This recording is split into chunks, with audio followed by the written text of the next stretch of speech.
Okay, within 1 minute, we're gonna enter. Are you guys excited for Cubs Stadium tour? Yeah, I'm even wearing hats in order to look like I'm a baseball fan. So my name is Steve. Welcome to historic Wrigley Field. Couple of rules. First of all, you can take as many pictures as you want. The best strategy is I'm going to take you to a spot. Once we get there, snap away, take as many pictures as you want to. If you're taking a picture while you're walking, just try not to lag behind. Clay is starting off with us, and Clay will try to keep you all together so that you're not lagging behind. We're a big group, and I know where stuff is going on up there, so if we run into some construction unforeseen, we'll just take a detour around it, but I already scoped it out, so I know what's going on. If you take a picture while I'm talking, it's no big deal. There's lots of little kids, if they have to say something, no big deal. I was a school teacher for 33 years. I taught high school, so there's nothing you're going to do that I haven't already tried to distract me from the group. So I guarantee you I'm going to get you through everything you need on the tour today. So you're not in the oldest ballpark. The oldest ballpark would be... All right, I was trying to make sure I have some baseball fans with me. Fenway's 1912. Yeah, I have no idea. We are 1914. The third oldest ballpark would be Dodger Stadium, finished in 1962. So you can see there's a huge gap between what you're about to see and what you could see that's out there. This is the last stadium where Jackie Robinson played baseball that is still here. Ooh, Jackie Robinson. He didn't play Dodger Stadium, and he didn't Biggest play fan. Wrigley Park. So already. And the most famous Cub is Ernie Banks, Mr. Cub. He gave Wrigley Field its nickname. He called it the Friendly Confines. So, with Ernie's blessing, welcome to the Friendly Confines. Oh my God! Look at this. There you go.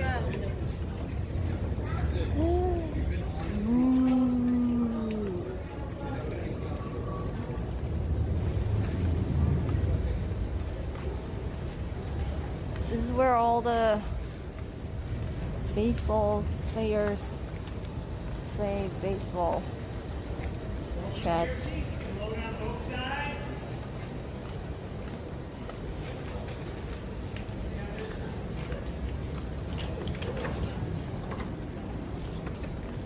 Welcome to your seats.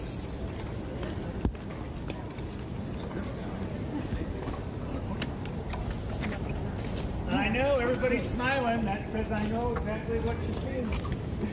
Why am I smiling?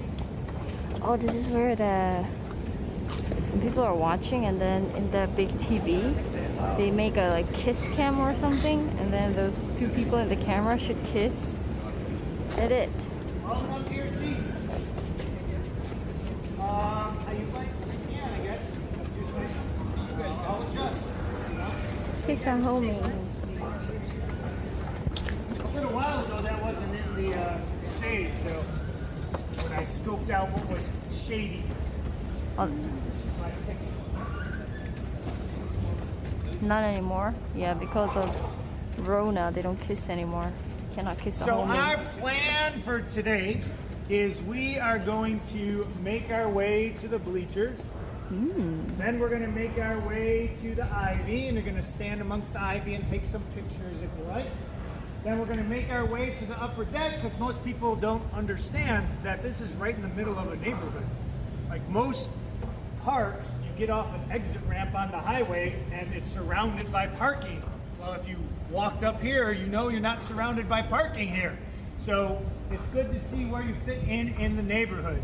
And then if you're not too tired, at the end, we'll make our way onto the field and into the dugout. If you're not too tired, you can sit and stand where Rizzo and Baez and Bryant once played. So hopefully you'll still be with us at the end and make it onto the field and into the dugout. So my name is Steve. Following us is Kenny. Wave to Kenny. Hi, Kenny. Kenny and Clay just swapped out, so he's going to keep you all together.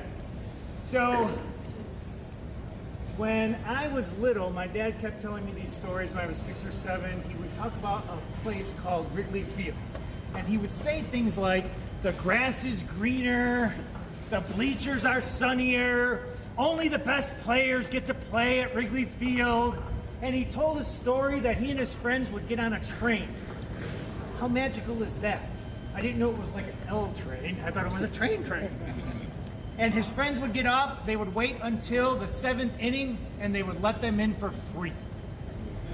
When the game was over, they would give them a garbage bag, and they would say, if you clean up your section, you can have a shiny new ticket to tomorrow's game. Ooh. Right, this is all magic stuff. I'm like, holy cow. I gotta be a good ball player. I'm a little worried about this garbage thing. Like, is it gonna be squishy? Is it just gonna be popcorn? What's the deal? But to be a good ball player, I had an open field across from my house. I named it Steve's Field, and in 1973, I was 8 years old. When school was done for the summer, I went across the street and I threw the ball up and tried to hit it into the fence. It was harder than I thought. But if I could do it 10 times in a row, I told myself I was a good ball player. Then I rolled the barrel behind the fence and I threw the ball at the barrel, and if I could hit the barrel 10 times in a row, 10 strikes, I was a good ball player. That happened on July 28, 1973. I ran home, I sat on my porch, waited for my dad to come home. I said, Dad, we can go to Wrigley Field. I'm a good ball player. I'm a little worried about this garbage thing. Like, is it gonna be squishy? He's like, we can just buy a ticket. You don't have to clean up garbage. So in August of 1973, 8 years old, I walked up a ramp about where you walked up, and I saw exactly what you saw, that the grass was greener, the bleachers were sunnier, and my dad made sure that that first game against the Los Angeles Dodgers was special for me, because he told me you have to pay very close attention, because you might see something you never saw, and you might never see it again. So he taught me how to fill in the little boxes, and I paid very close attention. And in the 4th inning, bang! Ron Santo hit a ball that went into the left field stands, and the sound that that bat made was like no sound. I was hitting it into the fence. And the whole crowd stood up around me, and the sound was like nothing you heard on TV. And I was hooked. Obviously, I still come back. In the 8th inning, Bill Buckner played for the Dodgers. He had a 2-run homer, and the Cubs lost 2-1. A few years ago, Bill Buckner passed away. He's kind of famous for some things that happened in Boston. But when he was with the Cubs, he won a batting title. He got traded to the Cubs, and I knew him from my first game. I knew him, and we got him on our team. So that's magical when you're young as well. When he passed away, the news said the most he ever struck out in a year was 39 times. Wow. Every Cub has probably struck out 39 times by now. I'm just gonna copy other people's reaction so that he never struck out I can 3 pretend times that I know what he's talking about. Pete Rose called him the greatest contact hitter that he ever saw. So that's high praise from the greatest contact hitter that I probably ever saw. And that all happened in my first game. So you can see I did pay attention, and it paid off, because I never saw them hit a home run in person again. If you were here in 1914, you would not have seen a ballpark. You would have seen St. Mark's Lutheran Seminary. A seminary is where you go to get your religious training, and then you spread the word. Nobody was here in 1914. They moved west, because the L was built in 1892. By 1900, it was coming out this way. The Lutherans had a nice, happy, quiet neighborhood, and now the Germans were upsetting all of this by moving out here with their bars and partying. It was no longer that quiet. So they moved out. In 1914, you would have also met a gentleman named Charlie Wiegman. Charlie was a restaurateur. He started, like, if you went out to dinner, it was an hour process. You got dressed up to go do this. Lunch restaurants weren't really open for that. So he invented a countertop cafeteria-style restaurant. Come in from your shift at work, 20 minutes, get your food. Next shift for lunch comes in. Very popular. He owned about 15 of these things, and he earned so much money that he was able to branch off into pool halls, movie theaters, and bowling alleys. So entertainment was your thing, Charlie was your guy. But he wasn't happy with that. He was a baseball fan. He wanted to own a team. The Cubs were playing on the west side at a field called West Side Grounds, near where the United Center is, where the Blackhawks and Bulls play. West Side Grounds was home to 2 championships, the first ever back-to-back, 1907 and 1908 Cubs back-to-back. Took a little while to get that third one, but they were the first to win 2 in a row. The White Sox are on the other side of town at Comiskey Park, built in 1910. They redid it in 1990, so that's a brand new ballpark. Otherwise, that would have been the oldest stadium around. Neither of these teams are for sale. In desperation, he even tries to buy the St. Louis Cardinals. The story is very interesting. Right? How desperate can you be? Guys. But it's not that these teams don't want to sell. Baseball does not want Charlie. He's like new money. He's kind of brash, outspoken. Mark Cuban would be a good comparison, where they didn't necessarily want him, but he had a lot of money. So the Cubs, he has no outlet but to form his own league. He finds out other people are interested. They form the Federal League, and they want Charlie's money. He calls his team the Chicago Federals. They play at the Paul campus, 2 L stops south of here, and they're okay. It's okay as a season. They complete it. But the Catholics aren't thrilled that they're there because they're leaving behind a mess. They're swearing all the time. And they say, hey, there's this abandoned Lutheran cemetery not too far from here. Why don't you check that out? So he hires an architect named Zachary Taylor Davis. The Zachary Hotel is named for Zachary Taylor Davis, who also built the Polo Grounds and Comiskey Park and eventually Yankee Stadium. In 5.5 weeks, he has the lower bowl, stretching from just beyond the dugouts all the way around, down in front of me. 14,000 seats in 5.5 weeks. You can't even get a permit for some of the things they've done for remodeling in 5.5 weeks. So they play the 1914 season, everything's okay, they get second place, but he feels like the Chicago Federals aren't connecting with the neighborhood. You're the Chicago Federals of the Federal League. That's kind of like if you were in the National League and your name was the National, right? Not very creative. So he holds a contest. If you come in, you can vote, write your name in, or you could clip out a coupon in the paper, write your name in, and the winning name for the 1915 season are the Chicago Chickens. Right? Yeah, it's the same reaction that Charlie had. He kind of figured out that maybe the Cubs fans and Sox fans were kind of sabotaging the voting. So he did what's never been done in the history of Chicago, and he changes the vote. Second place was the whales. Not that much better, but at least there's water over there. A whale is a fearsome creature, and if you're a big guy around town with lots of money, you might consider yourself a whale. So, 1915, the Whales win the championship on this field. Go Whales, right? Not as enthusiastic as I had hoped, because that's actually the last baseball championship ever won on this field. 07 and 08, we were at the West Side Grounds. 2016, we were in a rainstorm in Cleveland, right? Last championship, the 1915 Chicago World. Yeah, see? Well, they're the last Federal League championship because in 1916 promises are made and they're not kept, so the league folds. This is the last Federal League park still standing. In 1916, Charlie has a field, very nice field, but no team. So this time he's smarter. Charles P. Taft is in Cincinnati. He actually owns the Cubs from Cincinnati, and he owns the Reds. So he's willing to not own the Cubs because they're far away. He likes the money they're generating, but he's not interested in the day-to-day. He also has a newspaper business. He'd rather keep those things going. So he throws out a ridiculous number of $500,000. He knows Charlie can't afford it, but Charlie gets some investors. 10. How long is this? 9 besides himself, $50,000 apiece.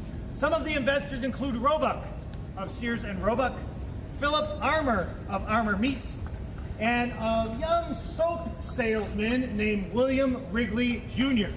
They sold soap. And when you bought the soap, you got a little stick of gum attached to the package. If you bought a lot of soap for your company, you got packs of gum. The gum was banana flavored, the original flavor of juicy fruit gum, as it once became known. In 1916, the Cubs move in here and they play baseball right here, and they have a decent season. By 1918, they're in the World Series. They play the Boston Red Sox. Charlie makes a little bit of a mistake, and he convinces his fellow owners to move the game because there's only 14,000 seats. We'll play at 40,000 seat Comiskey Park. His fans don't follow him. They're not happy that he uprooted them to go to the other side of town. He hires a band because they're coming home in 1918 from World War I. He hires a band to play the Star-Spangled Banner during the game. First time that's ever played during a baseball game. Eventually it becomes our national anthem, but then it's just the Star-Spangled Banner. Babe Ruth pitches 2 wins against the Cubs, and the Red Sox win 4-2. Charlie is not on the loving side of the rest of the owners. And to boot, 1918, there is a pandemic. You should not be going to restaurants, pool halls, movie theaters. We don't know any of this, right? But his friend William Wrigley Jr., the soap salesman during a pandemic, is willing to buy him out. Armour wants to save his meat business. He sells to the soap salesman. By 1920, he has most of the shares. By 1922, he has all the shares. There's no need to call this place Weedman Park. They changed the name to Wrigley. At least you're following along, but Cubs Park. I know you're still with me. Cubs Park. By 1926, his executives say, you know, if you name this after our corporation, Wrigley Field, it's an advertisement for our business every time they walk through the gates. So most people think of this as a family named, like Comiskey is named for Comiskey, the owner. Fenway Park is named for an area of Boston known as the Fens. This is the first corporately sponsored stadium, named in 1926, Wrigley Field. In 1932, William Wrigley Jr. passes away. He tells his son, Philip Knight, P.K. Wrigley, he says, PK, do not sell this team. You have a great stadium. Keep this team. I know you don't love baseball, but you're going to grow to love it. So he doesn't love baseball. But in 1937, he wants this place to start looking more like a park in the middle of a city. So they add the ivy to the walls. They add the brick wall and the ivy to the wall, and then they add the scoreboard out in center field. The Wrigleys were a nautical family. They loved sailing. So if you look at the top, there's a mast of a ship. The Wrigleys also owned Catalina Island. They owned their own island. It's off the coast of California, and the Wilmington Ferry Company took you across to Catalina Island. It had a flag. It was a blue flag with a white W. So Mr. Wrigley said, well, I'll just buy the Wilmington Company so I can ferry the people across, and I will use their flag, but I will change the colors to a white flag with a blue W for Wrigley. And if we win, then I will raise that flag because all the people during the day are working in the city. They're not going to know whether we won or lost until I tell them.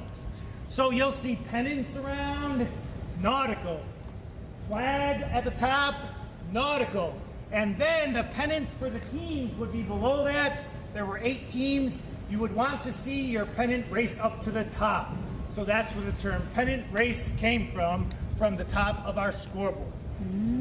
In 1977, PK dies.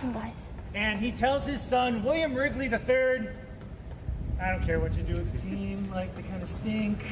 I've done some good things over there, but you don't like baseball either. Give it a go if you want for a little while, but do what you want. So he tries it out for a few years. In 1981, he sells the team to the Tribune Company for $20 million. So not bad for the Wrigley family, right? 50 G's to start, buy a few people up, 20 million later. The Tribune Company sold to the Ricketts family in 2009 for $925 million. So not a bad return for the Tribune Company. Currently, Forbes magazine says the Cubs are worth $3.4 billion. And I even think the Dodgers, Yankees, and Red Sox are ahead on that list, so they're not even the highest priced baseball team. So if you have some spare change and you're looking for an investment, buy yourself a team, name it after yourself, and boom, you're in. Any questions about my history of Wrigley Field? Yep. Please, no questions. Play in this field?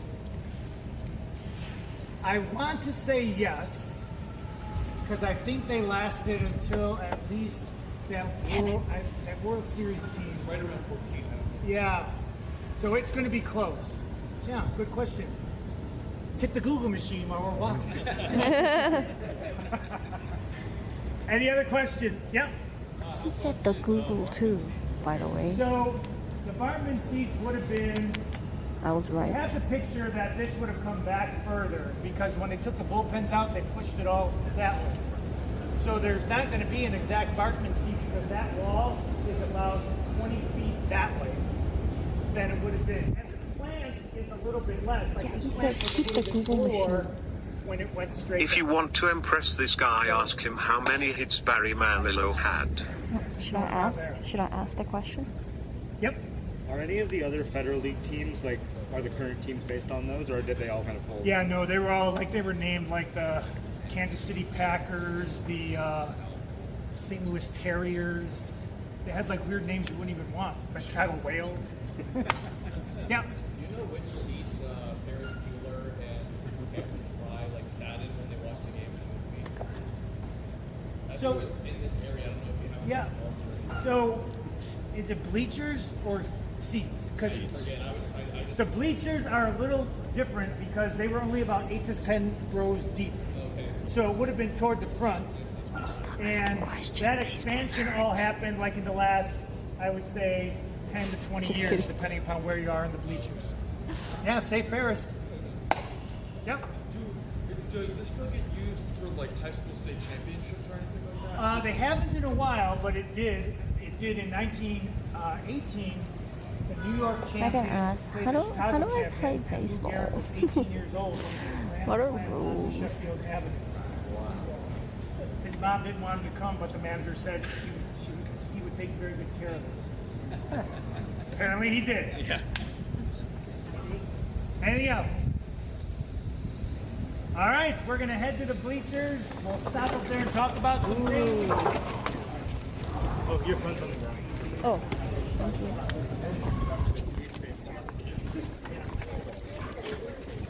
Yay, we're going to bleachers. Who's the first president?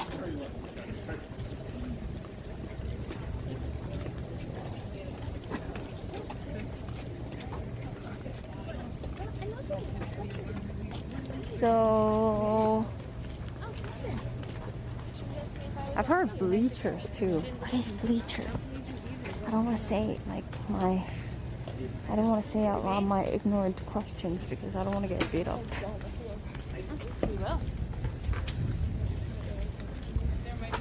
Seats?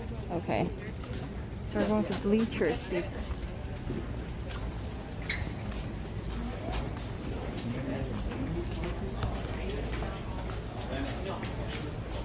Beach without a back.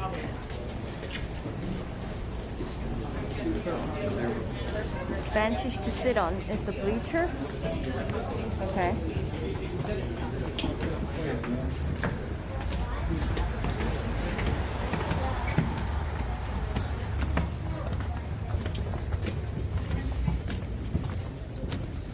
Ooh, I'm hungry.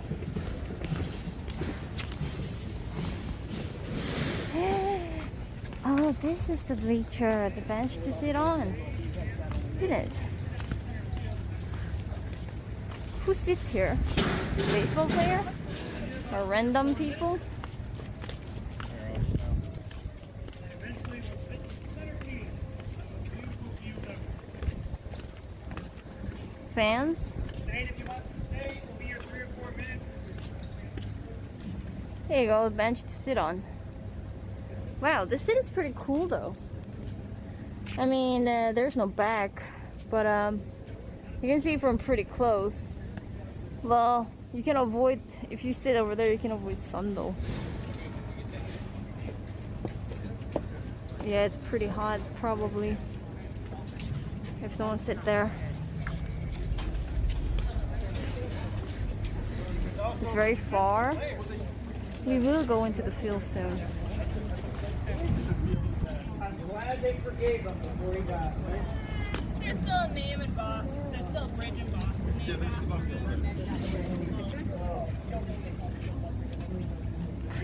Not another story time for Yikes. bleaches. So this is Waveland Avenue. Originally, this was not here. The bleachers were only about 8 to 10 rows, as I described.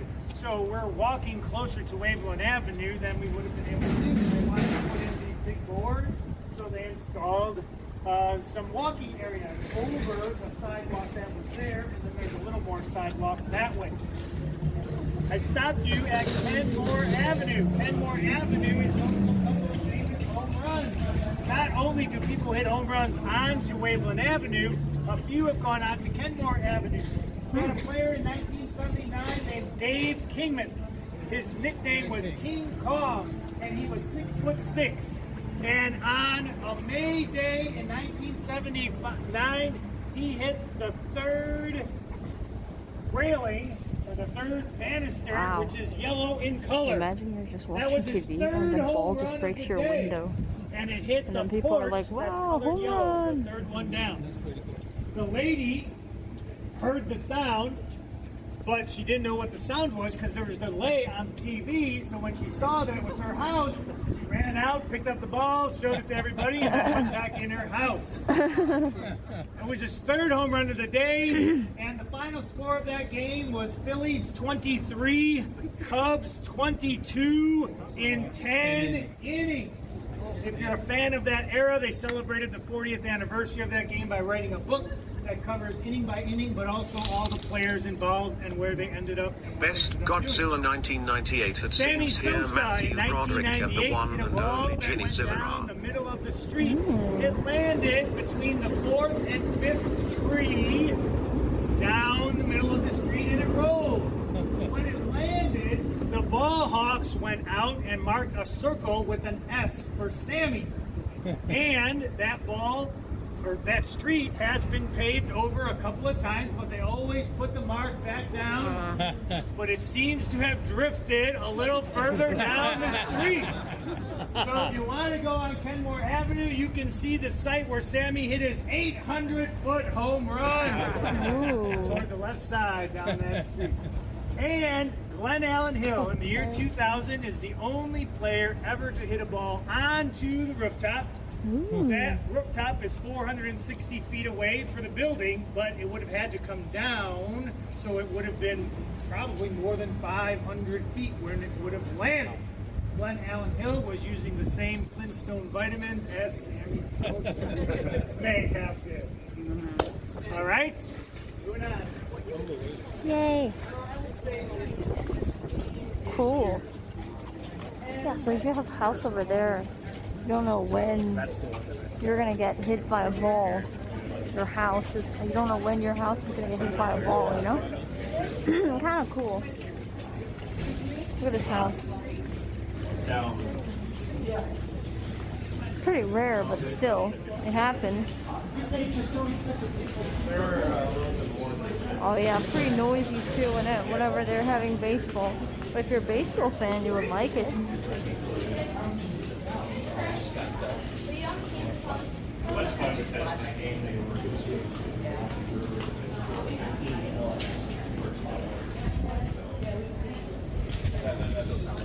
What if you get hit by a ball? Oh, then you die, right? Because the ball is super fast. Ooh.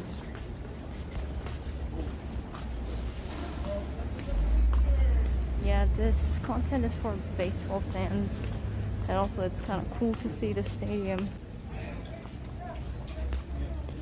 What is baseball? I hate baseball. No, baseball is fine. Ooh, we're going down closer to the field.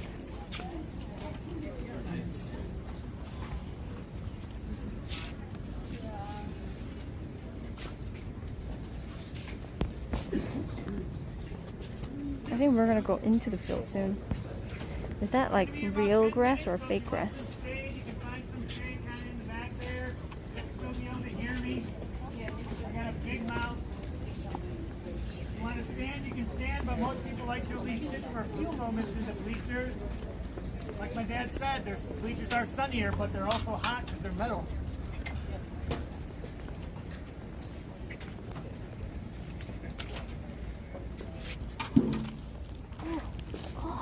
So hot.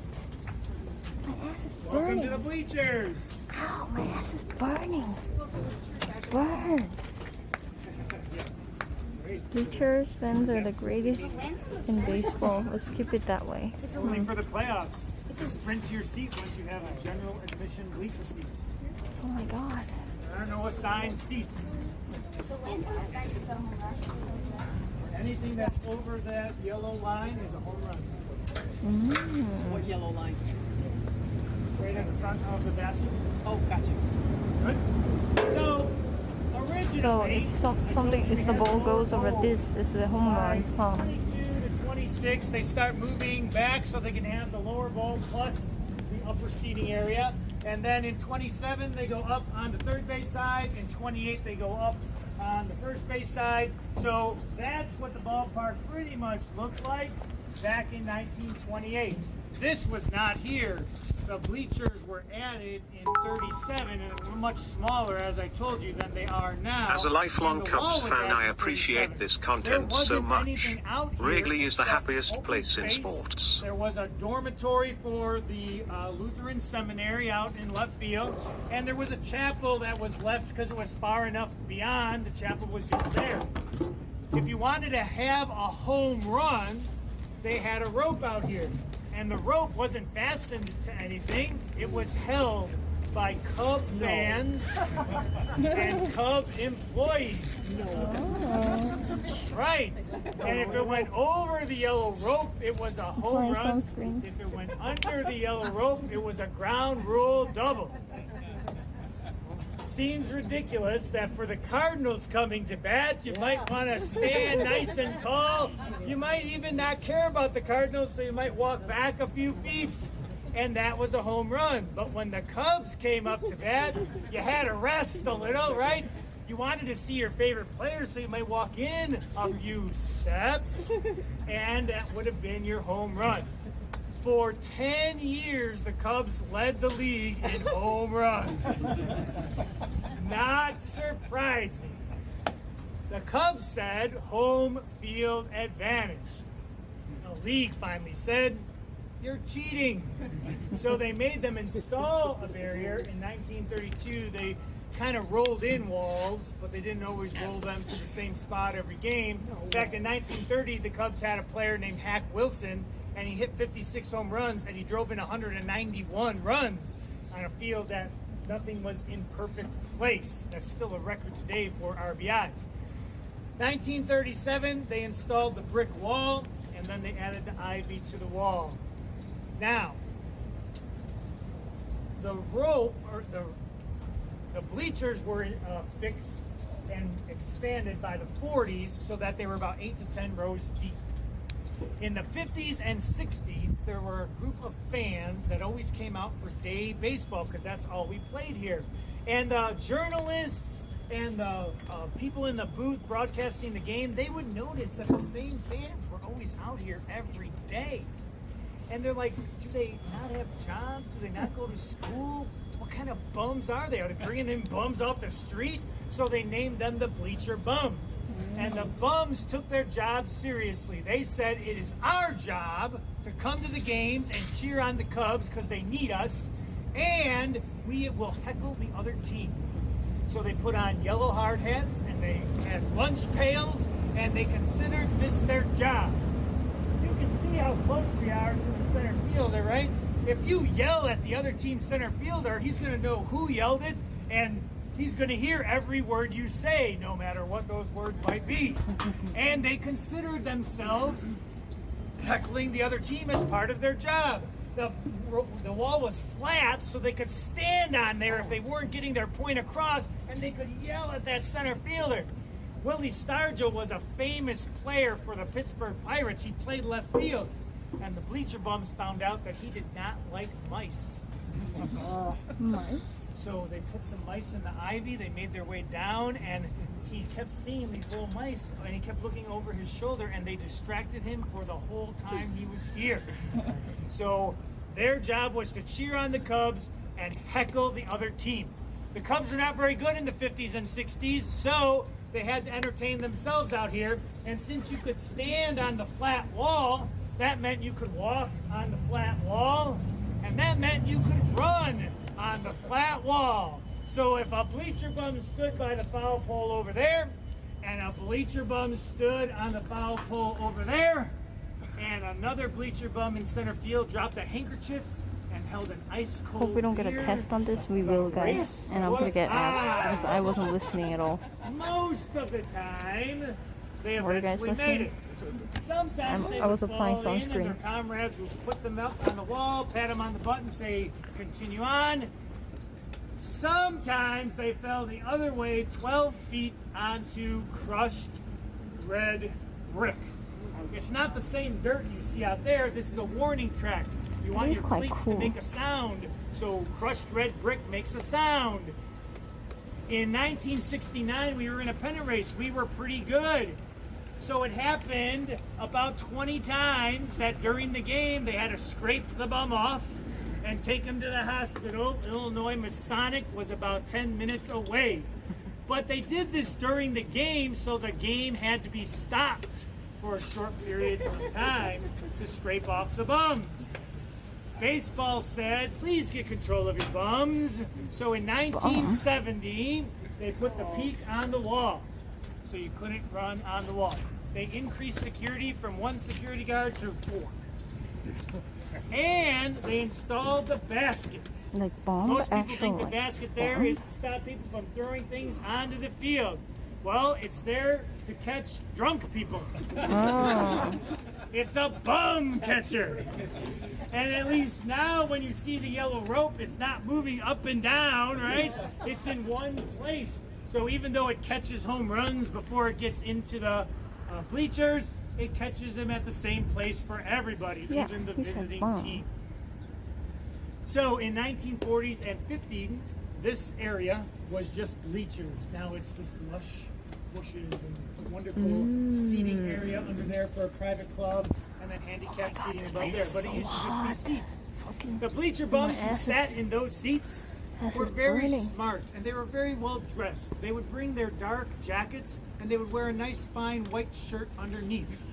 And that particular area happens to be where the pitcher's arm is delivering a white baseball. So when the Cardinals came to bat, off with the jackets, on with the white shirts, a white ball coming out of a white background made it hard for the Cardinals to hit. When the Cubs came to bat, on went the dark jackets. The Cubs had a nice hitting background. This went on from 1940 until 1953. The Cubs said home field advantage. The league finally said My ass is burning. they're Chad. cheating. Cheating. And it took a very good player named Stan Musial who had stats to back it up. He said, I'm hitting 338 at my home stadium, Sportsman's Park. You guys are hitting burning too right 331 now. for my career, but at Wrigley Field, I'm only hitting 283. They installed the batter's eye. Oh my God. He still played for 10 more years, and he raised his batting average up to 308 at Wrigley Field. So you could see if he was that low for 10 more years, he had quite a ways to climb, and he did it. He was a great hitter. He had 3,630 hits. On a May Day in 1958, he came to bat when he wasn't supposed to be playing, so there were only about 5,000 fans here. He had 2,999 hits. They batted him. He got his 3,000th hit into the left field corner, and only 5,000 fans saw it. That would not happen today, right? Everybody and his brother would have come, even if he wasn't supposed to play, just to show him tribute. But they wanted to wait till he got home to get his hit, and he got it here at Wrigley Field. So if you are in the outfield and the visiting team hits a home run and you catch it, what are you supposed to do? Throw it back. Throw it back. It's the only place where the umpires don't bother you. Round, we've seen tennis balls, we've seen apples, grapefruits, anything round can go back on that field. They'll start with throw it back, but it gets worse from there. So you want to have something if you're going to sit out here so you can keep the ball. A decoy ball is advised. 10 minutes. I told you we'd be 10 minutes in the sun. Any questions about my bleachers? Yep. I've heard stories that people have kept outfielders kept balls in the ivy. Is there any truth to that? What was the first part of that? I've heard stories that people have kept balls in the ivy. Is there any truth? Like if there's a home run or it's like gets caught, because they have to pull it out of the ivy, right? So if you try to pull it out, everybody can run. Okay. If you just let it be there, it's a ground rule double. Okay. So you just raise your arms and you say, I'm not going to go after that. Jim Edmonds was a famous outfielder for the Cardinals and Angels. He played 1 year here in 2008. What question should A I catcher ask? for the Giants was batting, and he hit one over his head, and it bounced into the ivy. He saw exactly where it went, so he reached in, and it wasn't there. Oh! And since it was a slow-footed catcher, he thought he could just hold it to a single, but everybody kept running, and he panicked, and he shook the ivy, and it came out. And a second ball also came out. So now they have two balls on the field. Umpires have to deal with it. So he throws one to second, one to third to make the umpires figure out what to do. And the umpires said, ground rule double. We never had two balls on the field at once. Okay. And he was a skilled outfielder, a Gold Glover, and he played for the Cardinals, which played here many times. So you would think he would have known better. All right, we got one story out on the deck up here. It's definitely center field. Thank God.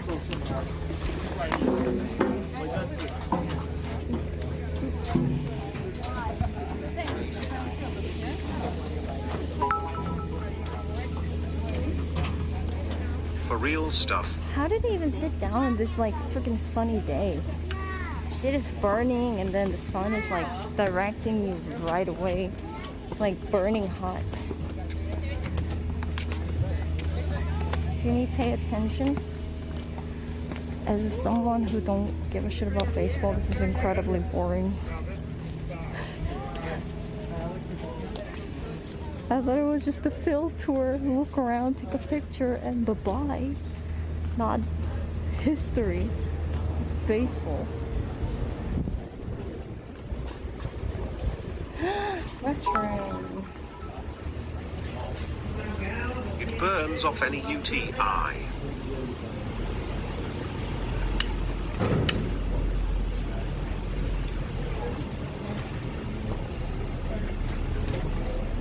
No, we cannot dip. We're going into the field soon. There's a restroom. So originally these were just residents. People lived here. And if there was a ball game and they were home, This is for the quite ball cool. game, they might walk up and sit on their roof. Like it's and a watch building the ball and there's game. a I told you that there were bleacher only 8 bench to 10 above rows the in roof. bleachers, It's kinda so cool. It wasn't like this coming back. There weren't giant scoreboards anywhere. Most of these rooftops had some kind of advertising on it. This used to be a Miller advertisement, and they made like $1 million from that every single year on top of their roof. Wow, this is really cool. There's a scoreboard in front of it, so they probably don't make quite as much for advertising as they used to. But you can just go up and watch the game. WrigleyRoof.com. So do people go up there on the roof and watch? We were pretty good in 1984. We were also on a superstation broadcast across the whole country on cable TV, WGN. The Braves were also on the superstation, and the Mets. all the other teams decided they would hurt their home base if they were broadcast, their fan base at home if they were broadcast across the country. It did the exact opposite. The Cub fans grew across the country, and Harry Carey would say things like, "Look at those people on the rooftop. They're having such a great time, and it's all for free." Oh. So if you came to Chicago, you wanted to find your way up to the rooftops, it wasn't free. There'd be a guy in the front saying, "Well, if you give me $20, you can go up top of the rooftop." Pretty soon, there's 50 or 60 people on top of these rooftops. They're building little stands to sit on. Well, the roofs weren't made for that. Some people say that there were sections roped off. That's the soft spot. Don't go over there. So the city got wind of this because, of course, they weren't getting any revenue from what was coming in. And they had a list of structural demands that had to be put on these to be able to have games on the rooftop. Individual homeowners could not afford those, so restaurants and bars paid them money to turn the top 2 floors into an eating area or bar area. So this is an eating area and bar They area. could structurally make the rooftops sound. I stopped at this rooftop because you can see those Guys, girders. I have an They go idea. all the way into the ground. That's more like an arena than it is a building. This building that's kind of red, look at how they expand to put the girders in, and look how close it is to the yellow building. You probably can't drop your cell phone Cynthia, down Mary, there. thank you for tuning You in. So certainly thank you so wouldn't be able to much. get it Hello. out. So now they have these bars watching the game. I dropped you guys here. Let's say, wait a minute. And then I'll be like, oh, I gotta drop my phone. I gotta go pick up my phone. I'm gonna go pick up my Up phone. there, where's our cups? Well, the bar owners say, hello, we're just having parties on the roof, and you're playing these annoying games across the street. We're not watching 81 times a year. So they came to an agreement, but only after the Cubs erected these giant green panels. I've that seen went up everything. just high enough for them not to see the game. They said they were wind screens to keep out the wind at Wrigley Field.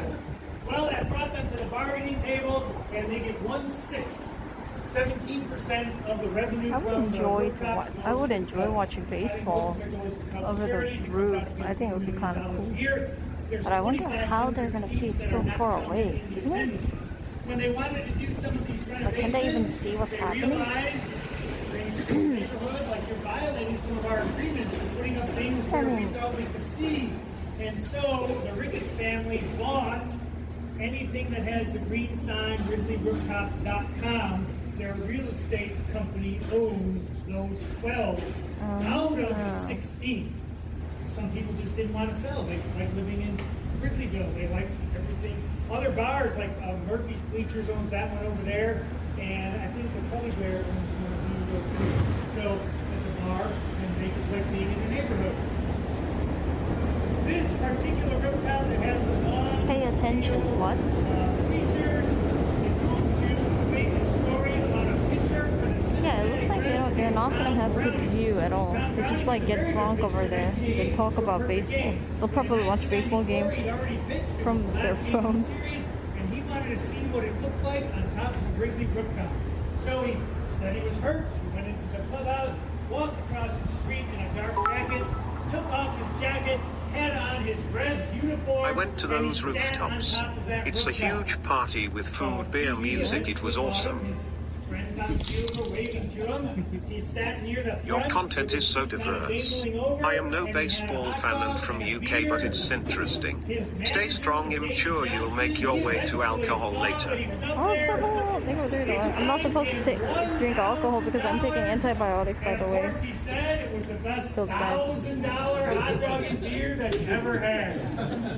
In 2019, they commemorated the 25th anniversary of that happening, and he went back up to the top in his full Reds uniform, and he had another hot dog and beer. And in Cincinnati in 2019, they commemorated the 25th anniversary with a bobblehead of that event as a giveaway. Any questions about So interesting. We're going to head down to the ivy. The only rules are you can't touch the ivy, and you can't pick up the crushed red brick that's on the ground. And if you brought Uncle Joe in your pocket, It's so funny. So, are these apartments also, or? If anybody's living in them, it's downstairs. Usually the top floors are the entertainment.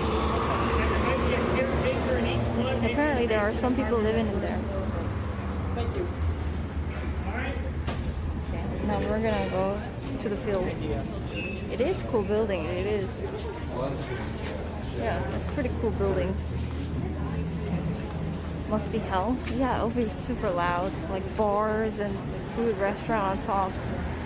And then the bottom you'll be like, ah, shut up! I hate baseball!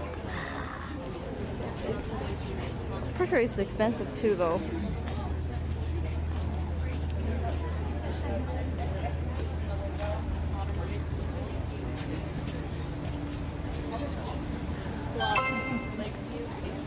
Catch the ball. Dara, thank you for your name, so thanks so much.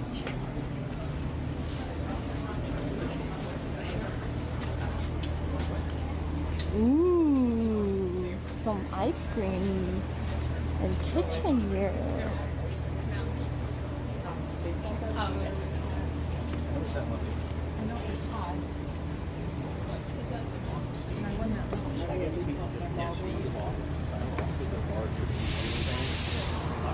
I gotta eat and check my antibiotics soon. Are we going into the field finally? A highlight? I always wanted to go field and then see the grass. See if the grass is real.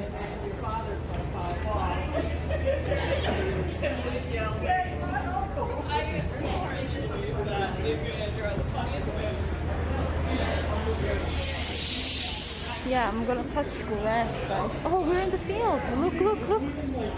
Ooh. Let's go.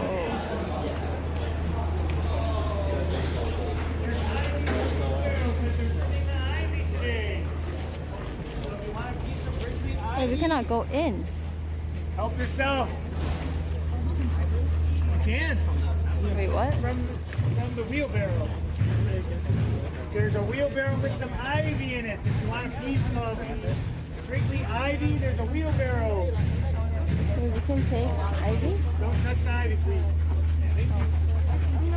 There's a wheelbarrow at the end. It has some ivy in it. If you want a piece of prickly ivy, it's in the wheelbarrow. Wait. I have to put it. Oh, wait. She said you can. Oh. Talking about this one. Abandoned ivies.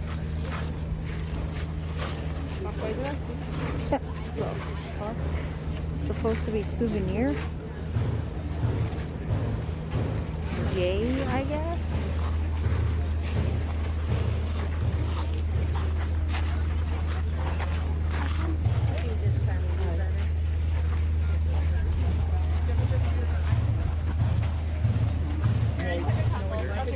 Did you guys want a picture in front of the wall? That would be great, yes. Thank you. Oh, sorry. Just hit that button. Yay! I got ivy from Wrigley Field. OMG!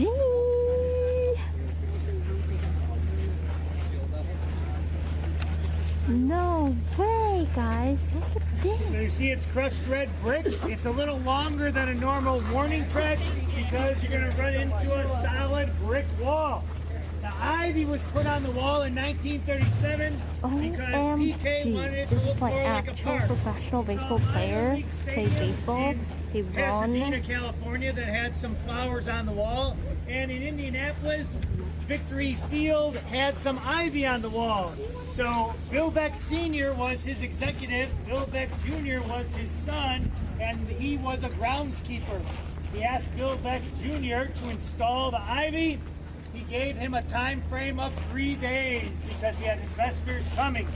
They strung Christmas lights along the top of the wall because there were no lights here. And in 3 days, the ivy that is there today was put on the wall. It's the same ivy that was planted in 1937. Ivy's basically a weed. It grows like crazy, right? So every Ew. single time is always come back. Say hi to Rick. Hi, Rick. Hi, Rick is trimming Rick. the ivy, and he is also the head groundskeeper, and he also operates the ball strike and out and batter up on the scoreboard. Oh my God. Inside the press box. He does it so fast because he knows all the umpires' gestures. Wow. Because by the time the pitch crosses So when is the plate, next game, he's already guys? got what it is, ball or strike up there. You know, baseball So it's pretty. players have really nice ass. Yeah. He put some more ivy in there if you I want. guess that's one way to get rid of your weeds. Heck. Don't take it off. All right. Yeah, they have really nice and big ass. I'm not even joking. Scoreboard was put up in One of my 1937 as well, and there's no heat and no air conditioning. I not personally boyfriends, would but not want to well, the work up person that I there dated because actually it's all had like metal really, things that he you're was a putting professional up baseball into player. those panels. He had So like you're really putting nice metal on ass. a hot day, you're putting it up against metal on a hot day, so it doesn't seem like a very comfortable job. However, there is somebody that's worked up there for his third generation. His father and grandfather had worked up there before. So, well, yeah, right. Yeah. Perfect. He's healthy. There you go. Perfect. Well, he gave you a prize. Yes, you did. He must have known you were here. That's why he was so nice to us today.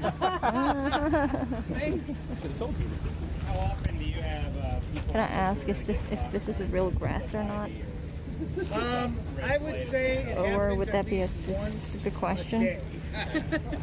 But for the most part, if you just tell them no, they stop. Has anybody dumped on the joke? I have not No, witnessed that, but rules are rules for a reason. No, basically, if I ask the question, that's like such a basic question. Same way that you can't If I protest a T-ball game ask in it, Little all League. There you people are go, gonna I be love like that. looking at like, what the fuck is this All girl? right, we're gonna head out. This is one of those moments the umpire It's not stupid. Hi, teacher. This is real grass.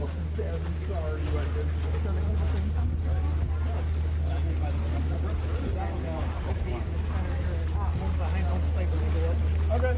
Sounds good. This is the dugout where coach and baseball players stay, I guess. There you go.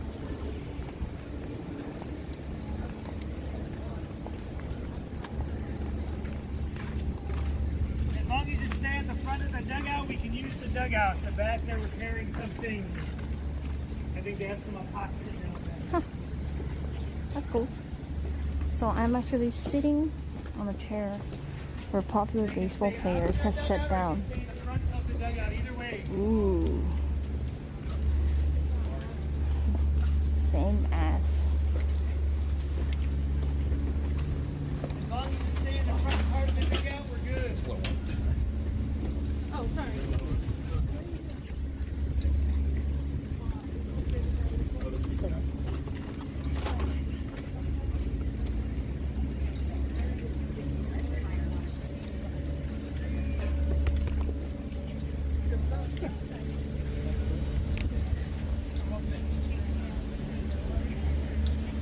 Today we can only stay in the front part of the dugout. They're repairing something in the back part. So sorry about the inconvenience, but they're operating today. So.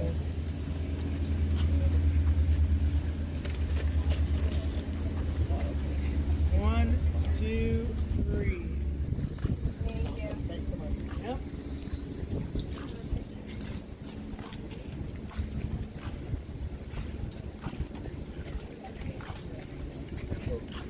So once you've been in for a while and you want to come back out to the front so other people can get pictures and things, that would be great. Could you get a picture? Of course. Oh, we're supposed to.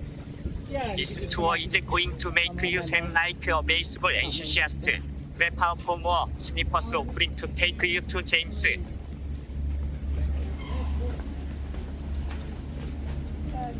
Yeah, if someone comes in, Jinny, I saw your like baseball tour stream. Like that was so cool. Like apparently you like baseball game. I have 2 tickets. I'll be like, fuck off. I'm in Italy.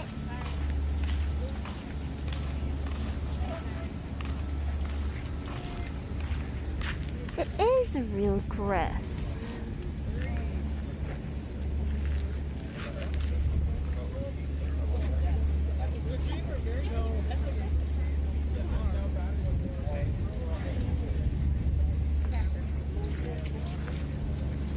got an extra ticket, Jinny. We saw you did the baseball tour.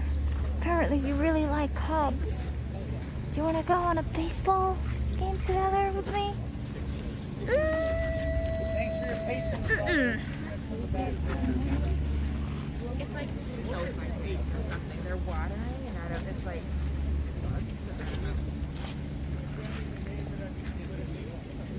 I'm sorry.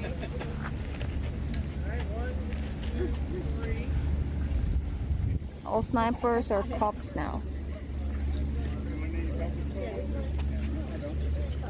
I like cops. Julie, thanks for 20 months old. Thanks so much. Yo, I'll buy you food and drinks, Jinny. Let's go on a baseball tour together. Yeah, let's do this. Let's do it, Jinny. I'll even buy you a t-shirt for Cubs.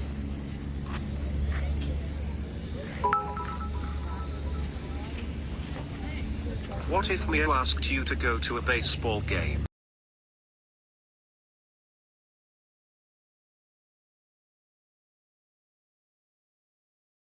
I already checked that.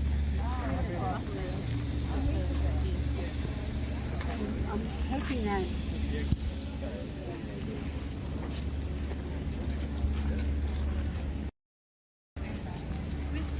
I already checked. I already checked that Mia doesn't like baseball. I asked, like, hey Mia, do you like baseball or some kind of sports? And I was like, I went to a baseball game one time and it was a bit boring, so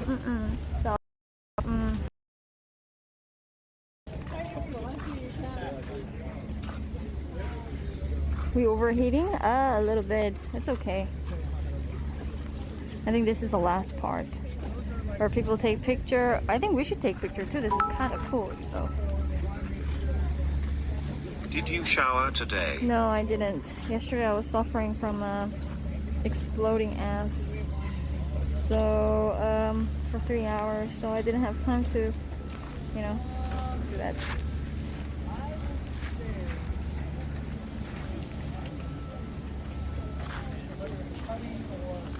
Okay.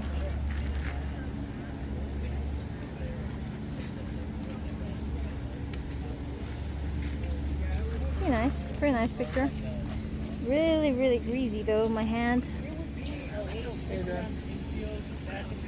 Take a chat. Take a picture together. 1, 2, 3. Cool. Sounds horrible, I know, chat. You guys have no idea. I've never experienced such difficulties in my entire life. Maybe 2.5 months of burgers and greasy food and hot dogs and stuff. That's finally got me.